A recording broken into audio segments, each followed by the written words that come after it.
Comment comprendre la psychologie des meilleurs patterns de continuation? Le triangle ascendant, donc la description. Le triangle ascendant est une figure de continuation de marché schématisée par une zone de prix horizontale et une ligne de tendance oblique qui montre une accumulation des acheteurs. Les conditions pour l'utiliser, il faut impérativement que la figure se crée après une impulsion haussière pour valider la figure de continuation haussière. Maintenant, si j'ai un conseil à vous donner, le stop loss ne doit pas se trouver dans la figure, sinon vos probabilités de réussir seront très faibles, car la théorie d'eau ne serait pas invalidée si votre stop loss vient à être touché. Conclusion pour la psychologie, le triangle ascendant est une figure de continuation populaire avec une explication psychologique très simple. Les acheteurs commencent à clôturer leur position pour sécuriser leurs profits. Les vendeurs profitent de ce moment pour pouvoir vendre le marché au meilleur des prix. Les acheteurs montrent que des points bas de plus en plus hauts se font voir et que la tendance reste haussière malgré l'hésitation donc des intervenants jusqu'à traverser les plus hauts pour déclencher les ordres stop des vendeurs et ainsi continuer la tendance haussière du marché. Pour le triangle ascendant, c'est très simple. Premièrement, il se crée d'une tendance haussière parce que tout simplement c'est ascendant. Donc on va chercher une position à l'achat. Ok. Le marché se replie une première fois pour former le nouveau plus haut. Donc ici, on va schématiser et on va marquer première clôture des positions acheteuses. Ok, parce que le marché, donc les acheteurs commencent à clôturer leur position parce que tout simplement ils estiment que le profit était assez bon ou tout simplement pour sécuriser leurs bénéfices. Du coup, la force des acheteurs commence à baisser. Le marché va continuer donc à la baisse pour ensuite repartir à la hausse. Donc de cette façon, avec un point bas plus haut que le précédent. Donc ici, on avait un point bas. Ici, on a un nouveau point bas. Donc on est bien dans une tendance haussière. Ok. Et déjà au préalable, il faut que bien sûr la tendance de fond soit haussière. Ensuite, on a un deuxième rejet donc au niveau du point haut qu'on avait eu précédemment, qui commence à former tout simplement une zone de prix, donc la résistance du triangle ascendant. Donc ce qui est très intéressant, c'est qu'ici en fait tout simplement, c'est encore une fois les acheteurs qui vont clôturer leur position, parce que tout simplement, ils ont vu que sur le premier rejet, une partie des acheteurs ont clôturé et eux tout simplement ils vont faire la même chose. Ok, prophétie autorisatrice, si quelqu'un fait quelque chose, ça va imprégner les autres et voilà, tout simplement. Ok, donc ici on a bien les acheteurs qui recommencent à clôturer leur position. Sur le point bas, on avait tout simplement un renforcement des acheteurs, donc ici, ok, tout simplement parce que des acheteurs qui voient toujours la paire ou l'actif à l'achat et vont tout simplement renforcer leur position. Donc le renforcement se fait ici sur le nouveau point bas, ok. Et donc après la clôture des nouveaux acheteurs, tout simplement le marché va encore baisser, mais cette fois-ci, donc ce qui caractérise tout simplement un triangle ascendant, on va avoir des points bas de plus en plus haut. Donc ici un nouveau point bas plus haut que le précédent. Et donc les acheteurs vont essayer encore une fois de racheter le prix, tout simplement parce que le prix est plus intéressant. Donc les acheteurs vont se repositionner et encore une fois, donc la même scène, le prix va se diriger vers une nouvelle fois vers la résistance et une partie des acheteurs vont encore clôturer leur position jusqu'à tout simplement se rétracter entre la résistance et le support et ça donne généralement ça. Donc au minimum encore une fois 2 impacts en tant que résistance et 2 impacts en tant que support pour valider la figure. Et pour parler des stop loss, c'est très simple, donc des vendeurs qui vont se positionner donc sur les points hauts, ça va être très simple. En fait, pourquoi déjà un triangle ascendant serait mieux à l'achat que à la vente? Tout simplement parce que les stop loss vont être placés au même endroit pour les vendeurs, mais pas pour les acheteurs. Alors les stop loss vont être généralement placés ici, c'est-à-dire au-dessus du plus haut, et c'est pourquoi que si donc le triangle ascendant clôture en haut, donc va liquider toutes les positions qui étaient vendeuses parce que tous les stop loss étaient placés au-dessus du plus haut, donc au-dessus de la nouvelle résistance. Alors que si le marché par exemple casse le bas, donc par exemple casse un triangle ascendant par le bas, les points bas sont de plus en plus hauts et donc on a plusieurs zones de stop loss. Donc on a premièrement sur le dernier plus bas ici et on a ici, ok? Donc qui fait que même si le marché touche le premier stop loss des acheteurs qui ont renforcé leur position ou même qui se sont positionnés initialement, eh ben ça va pas changer la donne, ok? Le marché ne va pas s'écrouler à la baisse parce que le marché casse le support du triangle ascendant. Par contre, si le marché casse la résistance, donc la résistance du triangle ascendant, les stop loss sont généralement placés tous au même endroit, c'est-à-dire au-dessus de la résistance et au-dessus des points hauts. Et c'est pour ça, généralement, on a pu le voir sur l'exemple que j'ai présenté juste avant, donc sur le script, que le marché a directement explosé à la hausse parce que la liquidation des vendeurs était présente et les acheteurs ont repris le dessus tout simplement pour aller chercher toujours plus haut. Et pour ce qui est placer un stop loss sur un triangle ascendant, ne placez jamais un stop loss dans le triangle ascendant. Pourquoi? Parce que tout simplement, imaginons, je place un stop loss ici, le marché, donc, on rentre en position à la cassure de la résistance, le marché peut très bien revenir chercher le support oblique et ce qui fera tout simplement vous faire sortir en stop loss alors que le marché était toujours haussier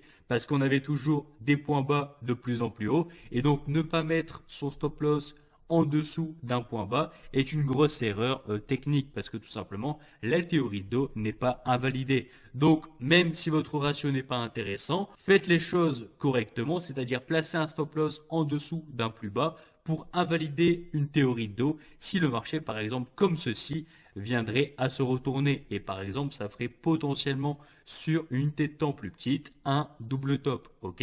Donc double top, cassure du SL et ça donnerait potentiellement plus de probabilité à la vente que de partir à l'achat. Et en revanche, si tu places un stop loss donc de façon correcte, comme j'ai dit, en dessous du plus bas, le marché est libre d'aller chercher le support pour ensuite repartir à la hausse. Le drapeau ascendant. Donc on commence par la description. Le drapeau ascendant est une figure de continuation de marché schématisée par deux droites inclinées dans la même direction qui montre un essoufflement ou un renforcement des vendeurs. Alors pour les conditions, il faut impérativement que la figure soit composée de deux impacts sur la résistance et le support pour confirmer la pertinence de celle-ci. Et si j'ai un conseil à vous donner, la taille de la figure ne doit jamais être similaire à la tendance qui la précède, sinon vous ne serez plus face à un essoufflement, mais bien à une autre figure qui est le canal haussier ou un canal baissier pour un drapeau inverse. Alors pour conclure sur la psychologie d'un drapeau ascendant, le drapeau ascendant est une figure de continuation avec une explication psychologique simple malgré qu'elle ait moins de probabilité que le triangle ascendant. Les vendeurs commencent à clôturer leur position pour sécuriser du profit. Les acheteurs profitent de ce moment pour pouvoir acheter le marché au meilleur prix. Les acheteurs montrent par des points bas de plus en plus haut que le retournement est possible et avec une certaine hésitation des intervenants jusqu'à traverser ce dernier plus bas pour déclencher les ordres stop loss des acheteurs et ainsi continuer la tendance baissière. Pour le drapeau ascendant, c'est très simple. Donc, création d'une tendance baissière, création de la structure à la hausse. Donc, c'est pour ça que c'est un drapeau ascendant. Ok, si on serait dans une figure, donc dans un marché à la hausse, on parlerait plutôt d'un drapeau descendant. Pourquoi? Tout simplement parce que le drapeau se construit en descendant. Et à l'inverse, donc nous, la figure qu'on va voir, le marché se crée à la hausse. Donc même si la tendance est baissière et que le drapeau se crée à la hausse, on appelle ça tout simplement un drapeau ascendant pour aller chercher une position à la vente. Ok? Donc pour la psychologie, c'est très simple. Donc création d'une tendance baissière comme on vient de voir. Le marché commence à créer des points hauts de plus en plus hauts et des points bas de plus en plus hauts. Donc comme ceci, comme on disait, de façon ascendante. Les vendeurs vont entrer en position donc toujours plus ici, donc sur la zone avec des points hauts de plus en plus hauts. Ils vont schématiser potentiellement une résistance et ils vont aller tout simplement placer des stop loss au-dessus de ces points hauts et c'est pourquoi vous allez voir toute la particularité d'un drapeau ascendant. Donc ici pareil, ici c'est la même chose, on va tracer une ligne de tendance qui va tout simplement schématiser le support et les acheteurs vont mettre donc ici leur achat donc de cette façon avec un stop loss en dessous du point bas, donc comme on a pu voir précédemment. Voilà. Vous allez voir aussi pourquoi je n'aime pas trop cette opportunité, enfin je n'aime pas trop cette structure parce qu'on est beaucoup moins intéressant. Donc c'est très simple, là vous l'avez compris. J'ai déjà fait une vidéo dessus et n'hésitez pas aussi, je vais le mettre à gauche ou à droite de l'écran, d'aller voir la vidéo sur les figures de retournement, tout simplement qui va vous aider au maximum pour comprendre ce que j'explique dans cette vidéo. Et donc on reprend, donc les stop loss des vendeurs sont placés ici. Les stop loss des acheteurs sont placés ici et au bout d'un moment, ok, on va s'attendre à une cassure du plus bas, tout simplement pour aller chercher une position vendeuse. Mais vous allez voir pourquoi les probabilités ne sont pas non plus exceptionnelles comparé à un triangle ascendant. C'est que les acheteurs qui se sont positionnés ici, tout simplement pour acheter le prix à un meilleur prix, enfin acheter le marché à un meilleur prix ici, leurs stop loss sont en différé. C'est-à-dire que la personne qui a pris position à l'achat ici, qui place son stop loss en dessous du plus bas, va placer son stop loss ici. La personne qui va placer tout simplement, qui va prendre position à l'achat sur le deuxième point bas, va mettre son stop loss ici.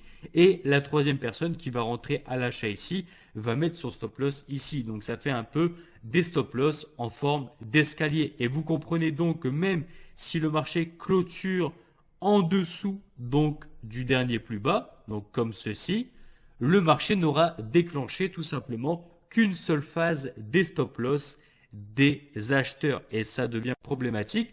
Rappelez-vous, mais le triangle ascendant quand ça clôture au-dessus de la résistance, c'est toutes les liquidations et tous les stop loss des vendeurs qui sont touchés. Là actuellement, on veut quoi?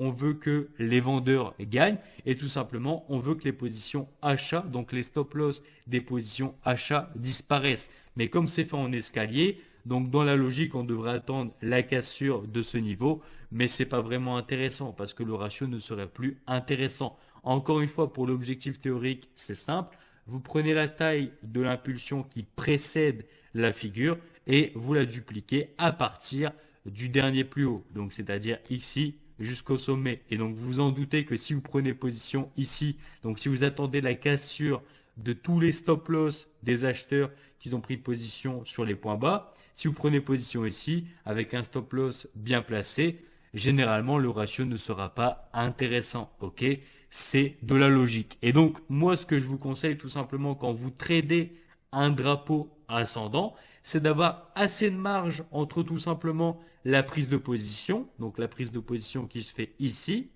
et le dernier plus bas. Dernier plus bas, c'est quelque chose vraiment qui va être surveillé sur des unités de temps supérieures. Donc par exemple, un double bottom long terme ou quelque chose dans la création d'un support, quelque chose qui peut impacter les intervenants sur d'autres unités de temps, que ce soit long terme ou plus court terme.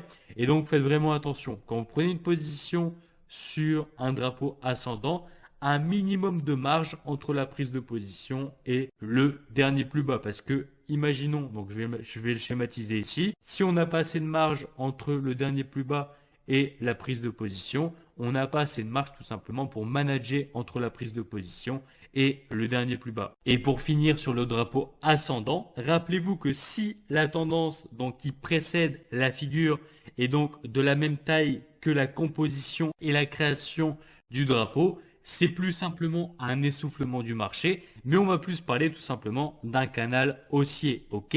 Bien distinguer essoufflement et nouvelle tendance. Ici, donc, si l'impulsion est pareille que la création de votre figure, alors ce n'est plus un drapeau, mais plutôt un canal haussier. Et bien sûr, l'inverse pour une tendance haussière avec un canal baissier. Le triangle symétrique de sommet. On commence par la description. Le triangle symétrique est une figure de continuation de marché schématisée par deux droites symétriques entre elles qui montre une hésitation entre les acheteurs et les vendeurs. Les conditions, c'est qu'il faut impérativement que la figure se crée après une impulsion haussière pour avoir plus de probabilité pour une cassure par le haut et donc une position acheteuse.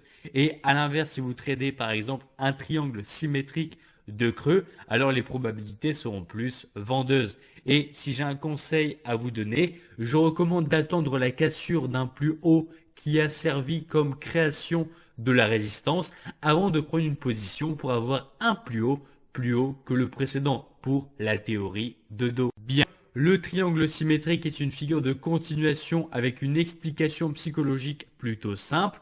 Les acheteurs commencent à clôturer leur position pour sécuriser du profit. Les vendeurs profitent de ce moment pour pouvoir vendre le marché au meilleur prix, formant ainsi une hésitation des intervenants avec un marché qui consolide jusqu'à se rétracter et casser dans la direction du gagnant entre les acheteurs et les vendeurs. Et celle-ci, bien sûr, aura moins de probabilité qu'un triangle ascendant qui, lui, clôture au-dessus de ses points hauts. Ok. Par exemple, quand vous allez clôturer donc sur un triangle symétrique au-dessus du dernier plus haut qui forme la résistance, eh ben c'est pas possible parce que tout simplement le ratio ne sera pas vraiment intéressant. Voilà. C'est parti, la création d'un triangle symétrique de sommet donc se fait premièrement par une impulsion haussière, donc qui veut tout simplement dire que les acheteurs sont puissants et que le marché évolue à la hausse. On a donc un premier creux qui va se former de cette façon. Encore une fois, je ne vais pas vous le répéter à chaque fois, mais là où les acheteurs vont commencer à clôturer leur position parce qu'ils estiment tout simplement que leurs profits sont suffisants et qui, voilà, tout simplement pour sécuriser leur position, faire des clôtures partielles ou toute autre chose qui pourrait tout simplement faire rentrer les vendeurs à la vente ou même tout simplement les vendeurs qui trouvent que le prix est trop haut vont vendre le marché. Donc ici, on a les acheteurs qui commencent à clôturer leur position et les vendeurs qui commencent à rentrer tout simplement parce que le prix est trop haut. Voilà.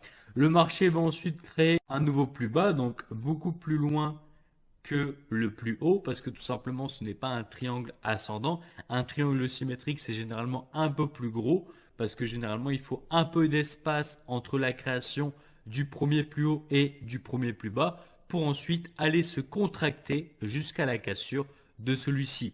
Donc ici on a un plus bas, donc tout simplement les acheteurs vont commencer à renforcer leur position à l'achat parce qu'on rappelle que la tendance qui précède et la tendance de fond est haussière. Ok, et tout simplement les vendeurs qui avaient pris position ici avec par exemple une position à la vente ici voient les acheteurs tout simplement renforcer leur position ou même retourner le marché à la hausse et ils savent très bien tout simplement que le marché est en tendance haussière, vont clôturer leur position ici. Ok, donc comme les vendeurs qui avaient pris position ici clôturent leur position, le marché va faire une impulsion haussière. Ok, pour ensuite aller chercher donc une impulsion environ de cette façon. Donc c'est pas un triangle ascendant, donc le marché ne va pas chercher l'ancien plus haut. Le marché va tout simplement chercher un point haut plus bas que le précédent. Donc de cette façon. Donc comme on a déjà deux plus hauts, on peut créer tout simplement une résistance, donc une ligne qui va rejoindre les deux plus hauts, donc pour former tout simplement la résistance du triangle symétrique de sommet. Et donc encore une fois, ici on a un point haut plus bas que le précédent, donc les vendeurs vont entrer encore une fois sur ce niveau parce que tout simplement ils estiment que le marché se retourne à un niveau moins haut que le précédent, et donc si on a des points hauts de moins en moins haut, alors la théorie de dos fait que généralement ça part plutôt sur une tendance baissière. Mais tant qu'on n'a pas ici un point bas plus bas que le précédent, alors la tendance de dos, donc baissière, n'est pas vraiment validée. Ensuite, donc le marché, les vendeurs entrent ici, le marché va encore une fois s'arrêter, donc avec un point bas plus haut que le précédent, et une nouvelle fois les acheteurs vont entrer, les vendeurs qui étaient ici commencent à clôturer leur position, et en fait tout simplement on va rentrer dans ce qu'on appelle une consolidation rétractative. C'est une consolidation qui va démarrer donc de façon espacée, donc comme on peut voir ici, avec un point haut et un point bas de cette façon, et plus le marché évolue et plus la consolidation va se former, plus les points hauts et les points bas vont se rapprocher. Ok, c'est ce qui schématise tout simplement un triangle symétrique, et quand le marché va casser donc soit la résistance ou soit le support, le marché va généralement suivre dans la tendance qui suit la figure. Donc le triangle symétrique, c'est un peu bizarre. C'est pas comme le triangle ascendant où si le marché casse à la baisse, le marché n'a pas vraiment de probabilité de partir à la baisse. Ici, on est sur une figure, on va dire 60%, 50%, 60% d'acheteurs, parce que tout simplement, les 10% c'est la tendance haussière qui précède la figure, et 50% acheteurs, parce que tout simplement, la figure, c'est la même chose. Les points hauts sont de plus en plus bas, et les points bas sont de plus en plus hauts. Donc la force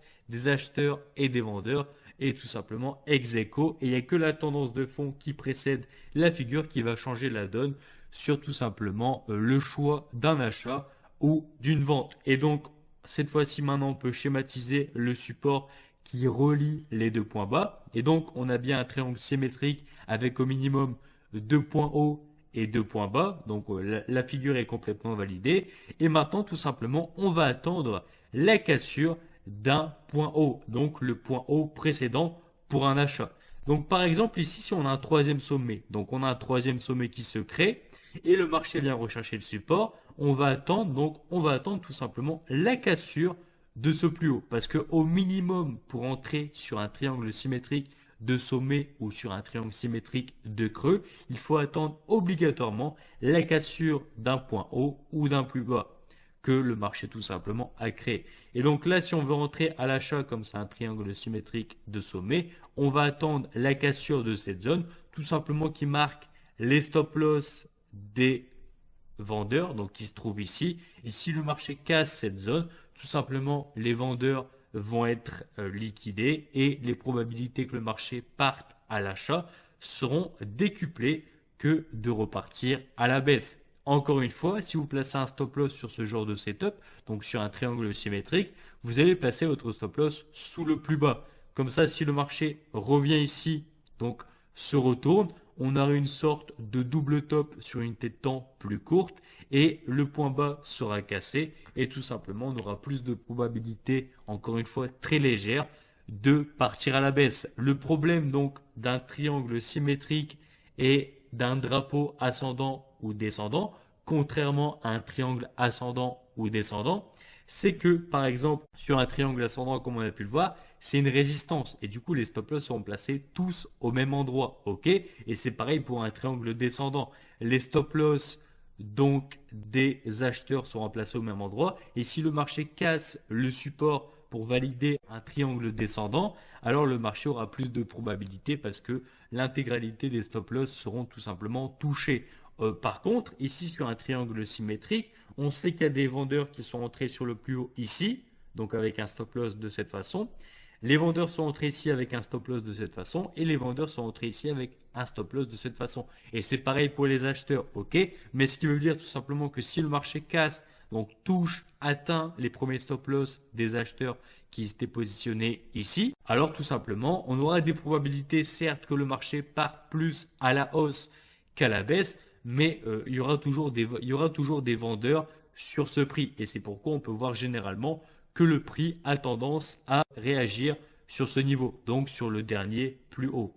Et c'est pour ça tout simplement qu'on voit aussi la création d'un double top. Donc pour ceux qui ont suivi la première vidéo où on a vu la construction d'un double top, dites-vous qu'un triangle symétrique, c'est potentiellement le début d'une création d'un double top. Parce que si on voit un triangle symétrique, ok, on voit un triangle symétrique, mais le marché peut tout simplement faire ça, ok?